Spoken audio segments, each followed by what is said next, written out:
qaadan karno in gabdhaha saxafiyiinta xuquuqdooda lagu gafo iyagoo lagu sheegay eedeymo kala duwan oo aanay geyin gabdhaha saxafiyiinta buuggan gabdhaha saxafiyiinta ah oo dhan kama hadli karo mana turjumi karo ma jiraan dhibaatooyin loo geysto marka aan shaqada doonayno ama marka aan rabno inaan shaqo bilowno أنا واحد كسر شقية ديران أفريقي وعالمي ما تشرف واحد يبقى أما فدكتانا واللي يجي يستي ولا يقول لي واحد كل بدلن كرتا شقة كذا ربطنا كشقة شرفت كل بدلن كرتا تأثرتنا وحن من سنة إن نبوق المتلك اللي ما قبلها سحبين كهو قال مقالة المقدشو أنا وردن أي واحد كسر شيءنا بوجن الشخص القري كهالله إن دبتلو بيست قبلها سحبين هدي أي شيء قبلها سحبين دبتلو بيست وأنا نصاب بندقو وكو يلا بالله يرادو قف كاس دباتو لو جيستو لكن يدو aan jirin wax dhibaato gabdhaha saxafiyiinta loo geysto ma qurux badna in la soo bandhigo gabdhaha saxafiyiinta in iyagu buug iska qoraan may mudnayn laakiin waxay mudnayd in iyagu sumcadooda iyo sharaftooda ay bulshada ka dhaadhiciyaan oo u sheegaan inay la sharaf yihiin gabdhaha kale ka shaqeeya shaqooyinka kala gedisan laakiin ma qurux badna mana fiicna wax la rajeynayna maaha in gabdhaha saxafiyiinta qayb kamid ah inta buugaag qoraan ay kaga hadlaan in gabdhaha saxafiyiinta sharaftooda iyo sumcadoodaba lagu tacadiyo marka ay shaqo doonayaan ama marka ay shaqeynayaan gabdhaha ka howlgala caasimada Soomaaliya Muqdisho dabcan waxaan isugu yimid waxay ahayd ani ku saabsan gabadh falo ama sharaf dhac loo geystay gabdhaha saxafiyiinta Soomaaliyeed meel walba ay joogaan anagoo la adeegsanayo magaceena dabcan walaashay ayaa ka hadashay dhibaatooyinka maanta halkan ugu nimid anaga waxaan ka hadlayna waxay tahay hay-adaha caalami ama aan iraahdo BBC oo kamid ah idaacadaha caalamiga ayaa soo xiganayso ayagoo aan sameenin warar isku dheeli tiran arintan ku saabsan gabadh falada la leeyahay buugana soo saaray gabdhaha waa la kubsada ama agaasimiyaashan xataa sharaf dhac u tahay aniga 2005 dabayaaqada ilaa abtino waan shaqeynaya wax nala weydiiyo ama dhibaatooyin aan la kulan ma jirto Muqdisho oo waxaan joognaa oo marxalada kala duwan aynu soo marnay waxaan dhihi karaa wareysiidii shalay laga qaaday ee hay'adda BBC da isticmaalaysay waa arin aan dhihi karno ideh loo sameynayo buugan oo ay qayb ka tahay in hay'ad warbaahineed oo caalami ah in lagu bahdilo sharaftii gabdhaha saxafiyiinta Soomaaliyeed arinta kalena waxay tahay in aan arintaas ka dacwoon doon haduu la gaarsiyo hay'adaha ku saboorta gareeyay arinta inay soo baxdo buugan dabcan buugan marka fiirisid waxaad arkaysaa in gadaal ay ka joogaan rag oo arintan ay riixayaan oo luqadaha ama buugan ay soo saareen rag aan naqaano hebel iyo hebel aan dhihi karno laakiin la soo marsiiyay gabar saxafiyeed lagu yiri ku dhawaaq barnaamijka adaa sameysay marka waan ognaa marka la sameynayo gobolada la aaday qaarkood sarfeyga marka la sameeyay in ay iyaga buuxsadeen waraaqadihii oo la leeyahay waxaan wax kugu dhacaan saan hala sameeyo insaan ha sameeyo markaan aan maadaama aan maanta halkan isku nimid dad badan ay ka dambeeyaan waxa leenahay arintaas waa arin gabadh fala saxafiyiin Soomaali loo geystay waxay yiraahdeen oo kala buuga ku qoran in saddex idaacadood kaliya ay ka bad qabaan inta kale ay tahay hay'adaha dawladda ayaa ku jirto warbaahinta dawladda dadka ka shaqeynaya oo wasaaradda warfaafinta dhameed oo lagu xadgudbay in hay'adaha kala warbaahineed oo maxalliga iyo kuwa dawliga afafkooda ku hadlana anaga ka tirsanahayna aan ku arkin waxaas marka waxaan dhihi karnaa arintan waa mid anaga noola soo jeestay waa mid aan ku sii midoobi karno cid walba isku dayadana aan sharciga la tiigsano waxaan maanta isugu imaanay oo halkaan ku sugan gabdhaha saxafiyiinta ee ka howlgalan magaalada Muqdisho waxaan ka hadlaynay isla markaana aan ka dhiidinay tacadiga iyo xadgudubka ay noo geysatay gabar sheeganaysa in ay u doodo xuquuqda saxafiyiinta waxa xusid mudan gabdhaha maanta halkaan isugu yimid ma jirto gabar kamid ah ururka ama sheeganaya in daraasadan uu sameeyay xubin ka tirsan waxaan kamid ahay gabdhaha wariyaasha ee magaalada Muqdisho ka shaqeeyo waxaan xarumaheena ugu shaqeystaa si sharaf leh waxaana waxba ka jiraan ah ama ay tahay wax naga been abuurtay ama aan sal iyo raad toona lahayn daraasada ay sheegayso ururka gabdhaha saxafiyiinta Soomaaliyeed magaciisa lagu sheego ay sameeyeen waxaan ka codsanaynaa isla markaana aan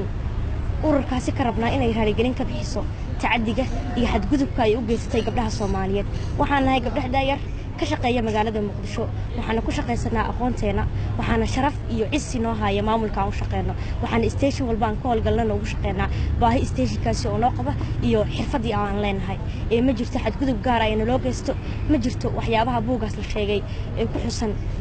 in aan leenahay ama ay jirto gabar ku dhaqanto waxaan mar kale anoo ku hadlaya magaca gabdhaha saxafiyiinta da'da yar iyo gabdhaha Soomaaliyeed baan leeyahay wax kama jiraan waayo waxaan ka codsanaynaa in raali gelin iyo in ay soo cadeeyaan waxyaabaha ay ku soo xuseen buugaasi oo ay sheegayaan in gabdhaha saxafiyiinta ay ku dhaqmaan ama ay ku shaqeystaan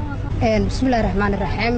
aad ayaan ugu mahadcelinayaa dhammaan gabdhaha Soomaaliyeed ee magaalada Muqdisho ka howlgalay garan saxafiyiinta oo isugu yimid kulankan galabta arrinta ay gabdhahan isugu yimaadeen waa arrin foolxumo ah waa arrin aan laga filayn gabar Soomaaliyeed oo haddana saxafiyada inay gabdhaha Soomaaliyeed sharaftooda ay buug iyo warbaahin caalamiya intaba ku sheegto waliba taas waxay qada ka fog walaashay Farxiyo waxaan leeyahay walaashay gabdhaha Soomaaliyeed sharaftoodu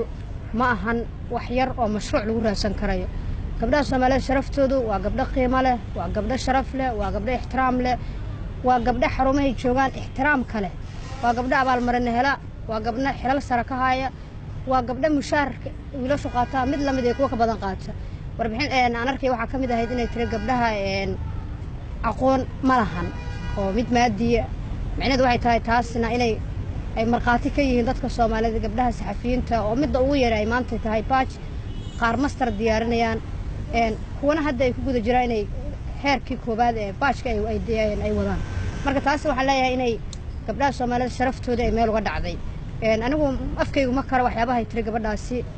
aniga 4 station ka soo shaqeeyay ka nasrahan nolosheedina lama kulmin waxa ay sheegaysaa iyadoo hadday la kulantay gabdha qaba ama iyadoo ay ku dhacday walaashan ha noo timaado inaga la raadinayna xaqeeda yeelaakiin gabdhaha kale la aadin tan labaad hadday aragtay gabdha kale oo dhifa oo yar iyadana sidoo kale waan la raadinaynaa xuquuqdooda inaga ma rabnaa in gabdhaha Soomaaliyeed xuquuqdooda meel looga dhaco haba yaraatee waana sababta halkaas uu kana keentay inaan ixtiraam ilaahay hadda Farxiyo u haynaa waa gabar walaasheena laakiin waxa lana binaadam ku qaldooma waxaan buug yar oo la qoray iyo idaacad wax laga sheegay waa laga kaafsami karaa buug la jilnay qori kartaa idaacaddii ay ka sheegtay wax sharaf dhaca gabdhaha Soomaaliyeed ku ah ayay maxaa la dhahay ay ka raali gelin ka bixi kartaa haddana tan labaad waxay tahay anigu mashruucan gabdhaha Soomaaliyeed lagu sharaf dilayo oo ay walaasheen sheegtay waxa qabaaba inuu yahay mid gabdhaha sharaftooda ka sii in lagu dilo ka sii balaaran oo diinteena islaamka soo banaydna wax loogu meel looga dhacay oo markii hadii la gabara waxay ku bedelatay waxyaaban haboonayn diiniyan micnaheedu waxay tahay wadankii ayay sharaf dhac u tahay in raggii Soomaalida sharaf dhac u tahay in la yiraahdo waxaan diiniyan ku haboonayn dhaqan ahaan ku haboonayn inaga agaasimayaasheena ama ragga la shaqeyno oo shaqaalaha isla nahay waa rag ixtiraam leh waa ran dhaqan wanaagsan waa rag ay ka go'an tahay inay ilaaliyaan dhaqanka suuban ee Soomaalida oo ay istaan u tahay ilaalinta sharafta gabdhaha Soomaaliyeed marka mar labaad iyo mar saddexaad shacabka Soomaaliyeed yaa la idin marhabaabin yaa wax yar oo mashruuc lagu soo qaatay la idin kugu dirin gabdhaha Soomaaliyeed gabdhaha Soomaalida warbaahinta ka shaqeeya waa gabdho sharaf leh haddii walaashay Farxiyo sidaan hore u sheegay ay aragtay wax dhiba jirana caddayn ha noo keento inaga inteenan meesha joogna ayaa la duulayna oo gabadha xuquuqda la raadinayna laakiin haddii hal qof xumaatay ama xumaan lagu sameeyay micnaheedu ma inay gabadha wada xun yihiin iduunkana waxa la majority la wax la qaato hadii 4 qofood meel wada 3 qofood wixii ay wada qabaan ayaa sax halka qof wuxuu qaba sax ma noqoto marka walaasheen Farxiyo wali ixtiraaman ku hayna gabar walaasheen tahay ururka sheeganayso dheeda xuquuq gabdho u dooda xuquuq iska day sharafta gabdhaha ku ciyaarteen marka ragga ku soo adeegsado oo la yaqaan hebel iyo hebel loo yaqaan hay'adaha la yaqaan Farxiyo inta in la soo bandhigin in waxaan qabaaba gabdhaha saaxiibada anaguba inaan xintaasaan looga harin inaan wadanku garsoor leeyahay dacwo u leeyahay sharaf dhac gabdheed wax yar maahan inaga kaliya maahan wadanka sharafta looga dhacay wiilashii Soomaaliyeed ee walaalaheena ay dhaqanka wanaagsanaa ee aan la shaqeynay oo iyaga wax ku nahayaa meel looga dhacay arrintan markii aan maqlay oo waliba aan shalay kaliya ahayna markasta ku soo noqnoqota organizationka Farxiyo ay mas'uulka ka tahay markasta oo inta qadanayso ay ku sheegto gabdhaha Soomaaliyeed in loo geysto kufsiyo iyo tacdiyo iyo waxyaabo la mid ah oo runtii anagoo gabdhihii wariyaasha Muqdisho oo shaqeynay oo stationada ka shaqeynay maxaa la yiraahdaa aanan kala kulmin aysan nagu dhicin xitaa aanan kala kulmin ragga Soomaaliyeed magaalada joogo caadiga iska dhaaf kuwa aan la shaqeyno iyo in xarumahana lagu maxaa la yiraahdaa dhibaato aan kala kulano ka aniga ahaan waxaan ka soo shaqeeyay 6 station ku dhawaad wali ma aanan arkin station maxaa la yiraahdaa dhibaato noocaas aan kala kulmo ama shaqadayda maxaa la yiraahdaa lagu rakaatay in maxaa la yiraahdaa sharafteyda aan shaqo ku bedelasho waxa la yiraahdo oo soo ekad riboodka ay sameysay ku qornaa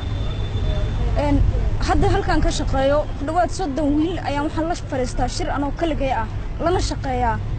mid ka mid ah wali ugu maxad gudbin mana ku arkin gabigoodna madaxaan u saaranahay si sharaf iyo ixtiraam la leeyahay dhaqamaa agaasimaashay intaas aan la soo shaqeynayo ugu maxad gudbin ma garan karo wallahi aniga meesha ay ka keentay farxiyo inay tiraahdo gabdhaha Soomaaliyeed Muqdisho aqoontoodu way hooseysaa maxaa la yiraahdaa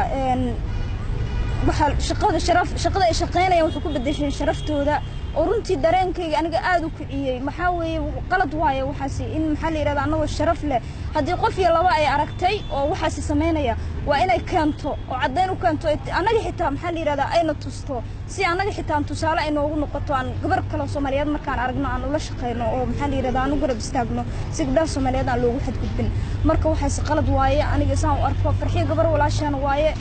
anaga afaareeda shakhsiyaad gali mayno aflagaadayn mayno waxa iyada noo qurto u quuri mayno walaashan waaye walaashan waxaan ka codsanaynaa gafkaas ay nagu la kacday sumcad darradaas iyo damage-ka ay u geysatay sharafteena because waxay sheegtay waxay ka turjumayaan gabdhaha wariyaasha Muqdisho Soomaaliya oo dhan adduunkana markasta ma aha wadankaaga inaad sawir xun aad ka bixisid nooc kasta oo ay tahay ma ahan haddii iyada xitaa shaqada toobigaas inay qabsato gabigeeda toobigaas inay iska dhaafto waaye haddii ay rabto inay maxaa la yiraahdaa raadsanayso waxyaabo kale oo ayado oo ay ku helayso maxaa la bajadiye ay ku helayso waxyaabo kale gabdho dhibaataysan baa jira oo maxaa la yiraahdaa aan kufsi kaliya aysan ahayn dhibaatada gabdhaha wariyaasha ha samayso gabdhaha ay leedahay aqoon yar yihiin hadiiba ay jiraan aqoontoodana kor u soo qaada ha samayso laakiin inay nafadeexaysato oo annaga sharafteena ay ku raadsato bajadiye iyadu ka bariisayso taas uma ogolaanayna farxiyo annaga waana ka xunahay walaashan waxaan u quurinayna noo quurtay annaga raxiim way mahadsan yihiin dhammaan gabdhaha saxafiyiinta ah ee ka dhiidhiyay in sharaftooda lagu xadgudbo run ahaantii farxiyo waxayna la gaartay meesha ugu dambeysay dhowr mawduuc oo arrintan ku saabsan ayay ka hadashay marar badan waan ka aamusnay si aan u ogaano bal farxiyo in meesha ay ku joojin doonto laakiin hadda waxay gaartay meesha ugu dambeysay sharafta gabdhaha wariyaasha ayay suuqa geysay oo ay iibsatay mideeda kaleeto kama yeeli doono in arrintan ay sii socoto ama hay'ado kaleeto bajadyo looga qaato dhammaan hay'adaha arrintan farxiyo ku caawiyay dawladda Sweden ee safaaradeeda Soomaaliya oo arrintan ku gacan siisay sida buuqa ku qoran hay'adda International Media Support iyo Fojab dhammaantood waxaan la geli doonaa dacwad arrintan waxaan gaarsiin doonaa garsoorka wadanka farxiyo arrintan xadgudubka ah ee gabdhaha ay kula kacday waxa loo baahan yahay in la keeno cadeymo ku aadan gabdho buuga waxa ku qoran in boqolkiiba 13 gabdhaha ay cadeeyeen in arrintan lagu la kacay waxaan u baahanahay gabdhihii arrintan cadeeyay oo cadeeyeen agaasimayaashoodii ay ku xadgudbeen